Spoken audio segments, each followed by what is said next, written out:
हमारे prime minister Narendra Modi ये बहुत इलेक्शन जीतते हैं, कुछ आदत सी है नहीं इलेक्शन जीतने की, पर ऐसी क्या बात है जो इतने इलेक्शन जीत रहे हैं? भक्त कहते हैं कि ये उनका करिश्मा है। हेटर्स को वैसे तो कुछ समझ ही नहीं आया आज तक कि वो क्यों इलेक्शन जीत रहे हैं, पर वो भी अपनी एक थ्योरी बताते हैं कि ये हिंदू मुस्लिम डिवाइड करते हैं, इस वजह से जीत रहे हैं। इस पर मैं आज अपनी बात आपसे कहना चाहता हूं। मेरा ये मानना है कि नरेंद्र मोदी नाम का कोई शख्स है ही नहीं, ऐसा कोई आदमी है ही नहीं। He is just a face to express a deep anguish. इस देश के अंदर, इस देश के सबकॉन्शियस में कुछ बहुत गहरे जख्म है, कुछ बहुत दर्द है, कुछ बिट्रेल है, कुछ धोखे हैं। उनको एक्सप्रेस करने का कभी मौका नहीं मिला था इस देश को। एक मौका मिला, उस मौके का नाम है नरेंद्र मोदी। सवाल यह है कि ये गंगा जमनी तहजीब, ये कौमी यकजहती, ये भाईचारा, ये गुलदस्ता, ये कितना सच है? हिंदू मुस्लिम में दरार है या नहीं? मिसट्रस्ट है या नहीं? ये सब कुछ ठीक है, ये सिर्फ बातें मोदी ने फैलाई हैं। क्या ऐसा है? आज हम इसको टेस्ट करेंगे, इस सवाल को आज हम टेस्ट करेंगे। क्या आपको मालूम है सन 1800 से इस देश में हिंदू मुस्लिम दंगे हो रहे हैं? 1926 में पूरे देश में दंगे हुए थे। क्या यूपी, लाहौर, मुंबई, तमिलनाडु, कोलकाता, सब जगह अलग अलग वक्तों में दंगे होते रहे हैं। तो ये जो एक गंगा जमनी तहजीब है, ये कहां है? अगर इतने दंगे होते रहे, 100 साल से दंगे हो रहे हैं, तो कहां है ये गंगा जमनी तहजीब? चलिए एक और तरह से देखते हैं। आजादी का आंदोलन चला, गांधी जी हमारे लीडर थे, हम सब उन्हें प्यार करते हैं, बहुत आदर करते हैं, कोई इसमें डाउट ही नहीं है। अंबेडकर से गांधी जी का एक बार टकराव हुआ, तो गांधी जी ने आमरण अनशन कर दिया अंबेडकर के घर के सामने। ये बात है 1932 की। आखिर में अंबेडकर को झुकना पड़ा, पूना पैक्ट हुआ, और अंबेडकर ने एक बात कही जो बहुत प्यारी है, जो मैं गैलीलियो की बात, टक्कर की बात मानता हूं, नेवरदलेस इट मूव्स, उस टक्कर की बात मैं मानता हूं। अंबेडकर ने कहा, बात तो मेरी सही है, लेकिन इस वक्त आपकी जान चली जाए ये ठीक नहीं है, क्योंकि अभी देश को आपकी जरूरत है आजादी के लिए, तो मैं अपनी मांग वापस लेता हूं। हालांकि बात तो मेरी सही है। कितनी प्यारी बात थी। उस आमरण अनशन से अंबेडकर को झुकना पड़ा। 1939 कांग्रेस का अधिवेशन तिरुचुरी, सुभाष चंद्र बोस जीत गए थे कांग्रेस अध्यक्ष के लिए, सीतारामैया हार गए थे। लेकिन गांधी जी ने कहा कि नहीं, बोस नहीं बनेंगे, वरना मैं छोड़ दूंगा कांग्रेस, ये वो, बहुत कुछ टेंट्रम थ्रो किया। तो सुभाष चंद्र बोस ने त्याग पत्र दिया। यहां भी गांधी जी की जिद आगे आई। अंग्रेजों के खिलाफ भी उन्होंने भूख हड़ताल करी, तो अंग्रेजों को झुकना पड़ा। तो लोगों के दिल में ये सवाल है, मेरे दिल में सवाल था, जब मैं 7th-8th स्टैंडर्ड में था, तो मैंने अपने टीचर से पूछा था, जब जिन्ना ने कहा कि इस देश का पार्टीशन होगा, बंटवारा होगा, तो गांधी जी ने उसके घर के सामने आमरण अनशन क्यों नहीं किया? इस सवाल का जवाब कौन देगा? मुझे आज तक इस सवाल का जवाब नहीं मिला। खैर, उसके बाद जिन्ना अड़ गए तो पार्टीशन हुआ। 47 में पार्टीशन में करीबन 15-20 लाख डेड बॉडीज, जो हिटलर नहीं कर पाया, 15-20 लाख डेड बॉडीज हमने देखी। कुछ करोड़, 1-1.5 करोड़ लोग यहां से उजड़ के वहां गए, वहां से उजड़ के यहां आए। पूरी ह्यूमन हिस्ट्री में इससे ज्यादा डेंजरस, इससे ज्यादा खतरनाक चीज कुछ नहीं हुई। शायद वो रवांडा टूटसी में जो प्रॉब्लम हुई, वही इसकी टक्कर की प्रॉब्लम होगी। सैकड़ों औरतों को नंगा करके सड़क पे चलाया जाता था, उसे पिंड यात्रा कहते थे। इतनी दर्दनाक चीज, बट ये हुआ क्यों? And who failed? किस वजह से इतना बड़ा पार्टीशन हुआ? सिर्फ एक वजह से कि मुस्लिम्स ने कहा हम आपके साथ नहीं रहेंगे। और आप बकवास आज भी करे जा रहे हो गंगा जमनी तहजीब की, कौमी यकजहती की। 20 लाख लाशें गिर गई, आप अभी भी सच का सामना नहीं करोगे? उसके बाद जो पार्टीशन से लोग आए, यहां बहुत सारे शहरों में रहे, और अगले 20, 25, 30 साल बड़ी गरीबी में रहे। ना उनके पास पैसे थे, ना कैंप बोल दिया जाता था, वहां कैंप में रहते थे। बहुत तकलीफों से उन्होंने 20-30 साल बिताए।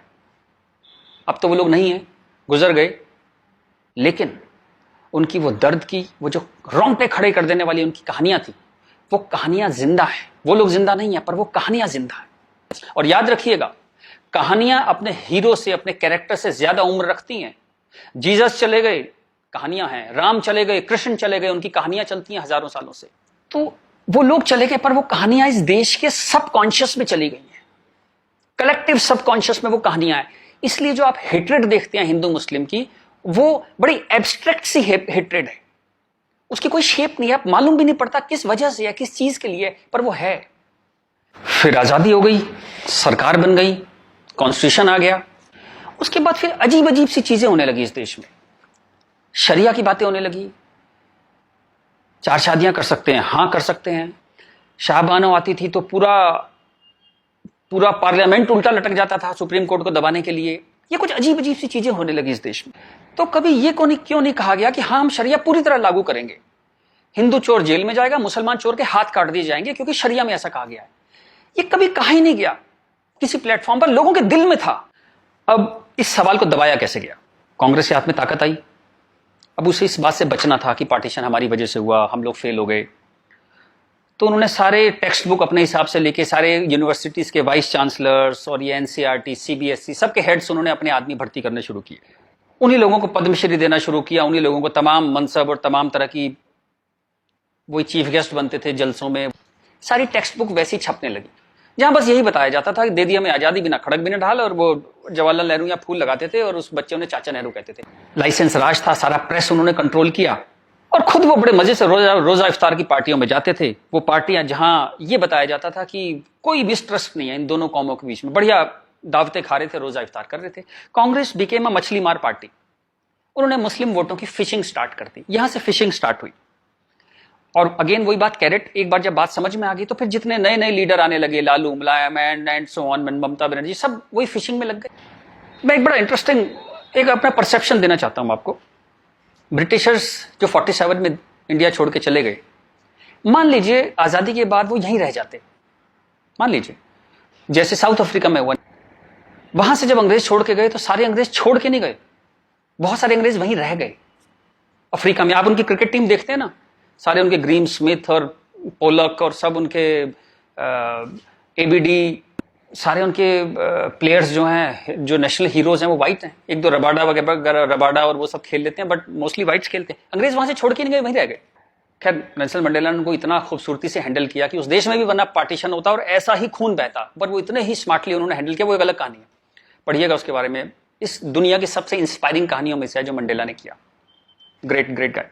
खैर, अगर यहां ऐसा होता कि ब्रिटिशर्स यहां रह जाते, तो मैं आपको एक मेरा ये एक आकलन है, तो 20-30 साल बाद एक पॉलिटिकल पार्टी पैदा होती जो उनके वोट की फिशिंग करती, और हमें ये समझाया जाता कि हिंदुस्तानी और ब्रिटिशर्स में कभी कोई झंझट था ही नहीं। They were friends, they were happy. हम मिलके होली, दिवाली, ईद मनाया करते थे।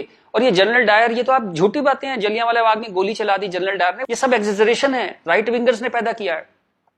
अगर अंग्रेजों के भी वोट यहां पे होते तो ये झूठ चलता रहा और Hindus got sick of it. पर कहने का कोई रास्ता नहीं था, कोई आउटलेट नहीं था इस बात को कहने का, कोई ऐसा चेहरा नहीं था वो जिसके साथ वो बात कहते कि वो एम्पैथी से हमारी बात सुनेगा। अब यहां मैं थोड़ी सी डिटूर लेना चाहता हूं। कांग्रेस ने इस देश की बहुत सेवा की है। अगर इतनी मॉडर्न आउटलुक के नेहरू जी ना होते तो देश यहां तक ना पहुंचता। उतनी भयंकर गरीबी में जब दंगे भी थे, वॉर भी थे, नेहरू जी ने इसरो के बारे में सोचा, एटॉमिक पावर के बारे में सोचा, आईआईटीज के बारे में सोचा। ग्रेट गाय, जो उनकी अच्छाइयां वो अच्छाइयां हैं, बट इसी के साथ जो गलतियां भी उन्होंने बहुत बड़ी करी। एक इतनी बड़ी चीज को, एलिफेंट इन द रूम जिसको बोलते हैं, डायनासोर आपके सामने खड़ा था, आप उसे एड्रेस, उसका सॉल्यूशन नहीं निकाल पाए। कम से कम हाँ तो कहते डायनासोर खड़ा है। और झूठ ऐसे ऐसे चलाए, जैसे कश्मीर के बारे में झूठ चलाया। 370 का तो कुछ हो नहीं सकता भाई। महाराजा हरि सिंह ने यही शर्त पे विलय किया था कश्मीर का, क्योंकि 370 उन्होंने तब किया, तो कुछ हो ही नहीं सकता इसका। अब पता लगा ये झूठ है, महाराजा हरि सिंह ने ऐसा कुछ साइन ही नहीं किया था। ये तो दलाल टाइप के लोगों ने 1.5 साल बाद, 1.25 साल बाद लाए 370, और अंबेडकर ने साफ साफ मना किया कि नहीं है ये 370 नहीं लगाऊंगा, इतनी खराब है ये, फिर भी लगा दिया आपने, जबरदस्ती ठोक दिया आपने। अब मैं अपनी बात पे वापस आता हूं कि नरेंद्र मोदी कोई आदमी है ही नहीं, ये वो खूंटी है जिसपे इस पूरे देश ने अपना ये जो बरसों का गुस्सा है, 50 साल का नहीं, 150-200 सालों का गुस्सा टांगना शुरू कर दिया उस खूंटी पे। डिस्कशंस स्टार्टेड हैपनिंग, गुस्से को एक जगह मिली, एंगर फाउंड अ वेंट। चलिए एक और बात करते हैं। मेरा मानना है कि हम लोग एक एहसान फरामोश कौम है।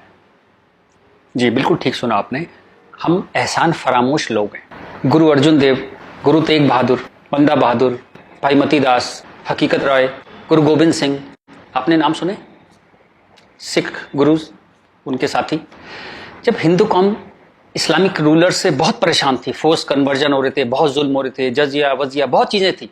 तो इन्होंने हिंदुओं को बचाने के लिए ये सब कुर्बानियां दी। किस गुरु को जिंदा जला दिया गया, किसको गर्म तवे पे भून दिया, बात समझ रहे हैं आप, जैसे सब्जी बनाते हैं आप, गर्म तवे पे जिंदा भून दिया, किसको आरे में से बीच में से काट दिया, किसको रुई से बांध के जला दिया, किसके बच्चों को दीवार में चिनवा दिया, किसके बच्चों के दिल निकाल के बाप के मुंह में ठूस दिए। ये सब कहानियां हमने पढ़ी। इनकी कविताएं हम स्टेज पे गाया करते थे जब हम छोटे थे। हकीकत हूं, हकीकत को हकीकत जब बताऊंगा, हूं एक लाखों को हकीकत मैं बनाऊंगा। इस सारे जुल्म को सहकर हिंदुओं में से एक वॉरियर कौम पैदा हुई, खालसा। पर आजादी के बाद टेक्स्ट बुक, कांग्रेसियां टेक्स्ट बुक थी सारी, इरफान हबीब, रोमिला थापर, इन सब ने हमें हिस्ट्री पढ़ानी शुरू करी और ये कहा गया कि भाई हम बड़े सेकुलर हैं, सेकुलर रहो और प्रोग्रेसिव बातें करो। अगर आपने ये सब बातें करी तो बड़े आप कम्युनल कहलाओगे। तो हम बड़े कंफ्यूज से हो गए कि क्या करें। तो कुछ समझ नहीं आया तो हमने सिखों पे जोक बनाने शुरू कर दिए। कल्पना कीजिए, हिंदुओं में से उठी हुई एक कौम जिसने इतने बलिदान दिए, आज हम उसके ऊपर चुटकुले बनाते हैं। बजाय उस कौम को सिर पे बिठाने के हम उस पर चुटकुले बनाने लगे। चलिए, ये वक्त भी देखा इस देश ने। यहां से प्रॉब्लम शुरू हुई। जिन मुस्लिम रूलर्स के हाथों, जिससे पूरे लंबे वक्त में वो जो हमने तकलीफें सही, जैसे ब्रिटिशर्स के हाथों सही, ब्रिटिशर्स चले गए, उन मुस्लिम लोगों के हाथों जो हमने इतनी तकलीफें सही, उनको आजादी के बाद हम कुछ एड्रेस ही नहीं कर पाए और कंफ्यूज हो गए कि ये सब जुल्म हुए भी थे या नहीं थे। ये गुरुओं ने जो इतनी बलिदान दिए थे, जो इतने सैकड़ों सालों से ये जो गुरुद्वारे बने हुए हैं, ये सच्चे हैं कि नहीं है, या ये मोदी ने बना दिए जाके चुप चुप के 200-300 साल पहले मोदी ने बना दिए। अंदर ही अंदर एक कैंसर है, इस गुस्से का एक कैंसर है जो इस देश को खाए जा रहा था कई सौ साल से। वो कैंसर पार्टीशन में दिखाई दिया। आपके 2 हाथ काटने पड़े, एक भारत एक पाकिस्तान बन गया, एक बांग्लादेश बन गया, 2 हाथ कट गए आपके अंदर इतना बड़ा कैंसर था। लेकिन आप क्या करते हैं, आप लिपस्टिक लगाते हैं, पाउडर लिपस्टिक लगा के आप कहते हैं भाई everything is well, all is well. चलिए इस प्रॉब्लम को एक और तरह से देखते हैं। तो ये भारत, पाकिस्तान, बांग्लादेश तीनों को मिला दें तो करीबन 50 करोड़ मुस्लिम लोग हैं यहाँ पे रहते हैं। ये कहां से आए? इतने मुस्लिम तो अरब में भी नहीं है, मिडिल ईस्ट में इतने मुस्लिम नहीं है। इस देश में पारसी भी आए, बुद्ध हैं, राजपूत हैं, सिख हैं, बहुत कौमें हैं, ये क्यों नहीं हो गए 50 करोड़? इस क्वेश्चन का क्या आंसर है? फिर एक दलाल टाइप के जो लोग हैं उन्होंने एक नया नैरेटिव स्टार्ट किया। ये पिछले 25-30 साल से ज्यादा जोर पकड़ा इस नैरेटिव ने, 20-25 साल से, कि ये प्यार से कन्वर्ट हो गए। ये हिंदू ही थे, प्यार से कन्वर्ट हो गए। वेरी गुड, वाह। ये कहा गया सूफी संत आते थे, दरवेश फकीर वकीर आते थे, उन लोग प्यार से कन्वर्ट हो गए। मैं आपको एक एग्जांपल देता हूं। जैसे हमारा एक बहुत बड़ा देश था, ऐसे एक बहुत बड़ा देश था पर्शिया। वहां पारसी रहते थे और वो कलाओं में, ट्रेड में, एजुकेशन में बहुत ऊपर देश था। उसकी वो पूरी सिविलाइजेशन बहुत हाई पे थी। ये मिडिल एजेस की बात है। मुस्लिम्स का अटैक हुआ, करीबन 25-30 साल में एक भी पारसी जिंदा नहीं बचा। सारे देश छोड़ के भाग गए, मर गए, लूट, हत्या, बलात्कार। और 25-30 साल में एक नया इस्लामिक मुल्क बन गया। बाद में जिस मुल्क का नाम पड़ा ईरान। सारे पर्शियंस कहां गए? कुछ भाग के तो हिंदुस्तान भी आ गए थे। वो प्यार से कन्वर्ट हो गए। ऐसा प्यार इस दुनिया ने कई बार देखा है। अफ्रीका में, एशिया में ऐसा प्यार 25-30 कंट्रीज ने बर्दाश्त किया है और वो 25-30 कंट्री टोटल इस्लामिक बन गए।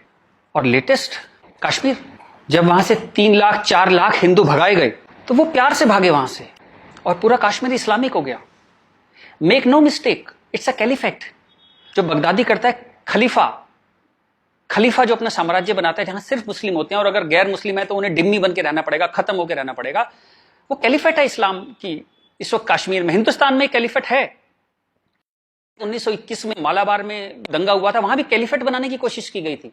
कुछ 50,000 या 1 लाख हिंदुओं को बाहर निकाल दिया था वहां से, फोर्स्ड कन्वर्जन किया था। तो तब नहीं बना पाए, लेकिन आज कश्मीर में कैलिफेट है। ध्यान रखिएगा, ये आपकी गुलदस्ता और कश्मीरियत, जमहूरियत, इंसानियत सबके बीच में एक कैलिफेट बन गई। लेकिन आप कहते हैं कुछ हुआ ही नहीं है। और जब ये 3-4 लाख हिंदू वहां से भगाए गए 1 महीने के अंदर, तब कॉन्स्टिट्यूशन सो रहा था, इंटेलेक्चुअल सेमिनार कर रहे थे, गंगा जमनी तहजीब पे सेमिनार कर रहे थे और इस तरह की तमाम रोजा इफ्तार की दावतें चल रही थी। Happy, everybody was happy. और जो पूरी तरह इस्लामिक नहीं बना, उसके टुकड़े हुए, जैसे हिंदुस्तान के टुकड़े हुए, सूडान के टुकड़े हुए और आपकी और हमारी जिंदगी में, हमारे लाइफ टाइम में स्वीडन का टुकड़े होंगे। आज से 15-20 साल के अंदर स्वीडन टूट जाएगा। ये एक प्रोसेस है जो पूरी दुनिया में चल रहा है। आप या तो बहुत भोले हैं, देखते ही नहीं, या आप इतने मूर्ख हैं कि दुनिया में क्या हो रहा है आपने कभी देखा ही नहीं, या आप झूठे हैं, या आप दलाल हैं। अगर आप इस पूरे प्रोसेस को मना करते हैं कि नहीं नहीं ऐसा कुछ नहीं था, यहां तो बड़ी गंगा जमनी तहजीब थी, आप इन सब में से एक हैं, या हो सकता है सब कुछ हो। चलिए मैं आपके साथ एक एक्सरसाइज करता हूं। आपके एक दादा होंगे, एक दादा परिवार है, दादा, चाचा, ताऊ, बुआ, फूफा, उधर के उनके बच्चे, सब एक पूरी फैमिली ट्री वो है। एक नाना की तरफ से है, तो एक आदमी करीबन ऐसे 10-15 परिवार उसके आसपास होते हैं। इसके बाद आप कॉलेज, आपका कॉलेज, स्कूल कॉलेज, जहां 50-100 स्टूडेंट हैं, जिसमें कुछ दोस्त हैं जो आपके साथ ट्रेवल करते हैं जिंदगी भर। फिर आपका मोहल्ला, आपकी कॉलोनी, वहां भी आप 10-20 परिवारों को जानते हैं। यूं कहें एक आदमी मोटा मोटा 700-800 1000 लोगों की खबर उसको होती है, डायरेक्ट खबर, चाहे मिले ना कि कोई बहुत दूर रहता है, लेकिन हाँ पता लगता है उसकी शादी हो गई, उसके बच्चा हो गया, डेथ हो गई, कुछ बहुत अच्छा हो गया, बहुत बुरा हो गया, खबर आ जाती है कहीं ना कहीं से। अब मैं आपसे एक्सरसाइज करता हूं, पिछले 20-30-50 साल में ये इन 1000 लोगों में से कितने लोग मुस्लिम बने, कितने लोग कन्वर्ट हुए? आंसर मिलेगा 0। क्या हुआ? सारे सूफी, दरवेश, फकीर रिटायर हो गए, आईपीएल देखने चले गए, इस्लाम की कशिश खत्म हो गई। दोस्त, जब तक गर्दन पे तलवार ना हो ना, कोई कन्वर्जन नहीं होता, या बहुत सारे पैसे ना हो, कोई कन्वर्जन नहीं होता। उसके बाद पार्लियामेंट पे अटैक हुआ, इस देश की पार्लियामेंट पे अटैक हुआ, और उसमें शामिल अफजल गुरु, उसके सम्मान में, उसके समर्थन में लोग खड़े हैं, हजारों लोग मुसलमान खड़े हैं, और हमने तब भी कुछ नहीं कहा। इस देश में हाहाकार नहीं हुआ। मुंबई में कुछ साल पहले आजाद मैदान में एक रैली हुई, किस लिए हुई? रोहिंग्याओं के समर्थन में। आपका क्या लेने देना रोहिंग्याओं के समर्थन में? और रैली के आखिर में क्या हुआ? जो शहीदों के लिए स्मारक बना है, फौजियों के लिए, शहीदों के लिए जो स्मारक बना है, उसको जूते मार मार के तोड़ दिया। इतनी नफरत आपके मन में इस देश के लिए, और कोई कुछ कहता ही नहीं, कोई कुछ कह ही नहीं पा रहा था। ये चल रहा था इस देश में। तो ये जो एक हेट है, ये इन दोनों कौमों में रही, और वो एक हेट, वो एक नफरत जो थी, वो कभी, it never became a past history, distant history, कभी नहीं हुआ। वो रोज रहा। कभी वो अफजल गुरु के रूप में आ गई, कभी वो क्रिकेट मैच के रूप में आ गई, कभी कश्मीर, कभी आजाद मैदान, वो हमेशा कभी ना कभी उसके न्यू एडिशंस आते रहते थे। एक और एक्सरसाइज करते हैं। आप मोटरसाइकिल चलाते हैं, कार चलाते हैं, साइकिल, स्कूटर कुछ चलाते होंगे। जब भी आप सड़क में जाते हैं तो थोड़ा संभल के चलते हैं, लेकिन आपके शहर के जो मुस्लिम एरिया है, जब उसमें आप जाते हैं तो कुछ एक्स्ट्रा संभल के चलते हैं कि नहीं? एक्स्ट्रा संभल के, कि अगर यहां लग गई तो एक्स्ट्रा पिटाई होगी। वो जो फियर है आपके अंदर, वो जो डर है, वो कमाल की चीज है, जिसको देश कहता है नहीं, एक सिस्टम कहता है नहीं, लेकिन आपके अंदर है, करोड़ों लोगों के अंदर है, 100 करोड़ लोगों के अंदर है वो डर। और एक आखिरी एक्सरसाइज, जब भी आपको कोई ज्ञान बांटता हुआ आदमी मिले, सेकुलर मिले, इंटेलेक्चुअल मिले, गंगा जमनी तहजीब वाला आदमी मिले, सब बराबर हैं, सब धर्म है, तो उसको कहिएगा चलिए एक पेज पे लिखते हैं, गीता, बाइबल, कुरान सब एक जैसे हैं, जीसस, राम, कृष्ण, पैगंबर मोहम्मद सब एक जैसे हैं, ना कोई छोटा ना कोई बड़ा, सब प्यारे इंसान है, सब बढ़िया हैं, सब बराबर हैं। एक पेज पे लिख के उसे बोली जरा 2-4 मुस्लिम से साइन करा के ला। ऐसी ची की आवाज आएगी उस इंटेलेक्चुअल की, आपके पास जिंदगी में दोबारा नहीं आएगा। वो एक मुसलमान के साइन नहीं करा सकता इस बात पे। ये सारा ड्रामा हमारे लिए है। ये तो जहां से मैंने बात शुरू करी थी कि ये जो गुस्सा है, ये कई 100 साल का गुस्सा है, जिसको वेंट नहीं मिला, कभी निकलने की जगह नहीं मिली। और ये जो बार बार दंगे होते हैं ना, ये उसकी EMI है। And coming back to the point, Modi कोई आदमी है ही नहीं। मोदी वो मौका है, और वो गारंटी है कि इस बार जब शाहबानो पार्लियामेंट में आएगी कि हलाला हो गया, कि 4 विवाह हो गया, कुछ हो गया, इस बार पार्लियामेंट ब्लैकमेल नहीं होगी। वो एक शख्स नहीं है, वो एक इमोशनल बाम है, एक इमोशनल मलहम है, जिसकी इस देश को कई 100 साल से जरूरत थी। और अगर आप सोचते हैं कि एक आदमी क्या कर सकता है, तो दोस्त, कैसे आकाश में सुराख नहीं हो सकता, एक पत्थर तो तबीयत से उछालो यारों।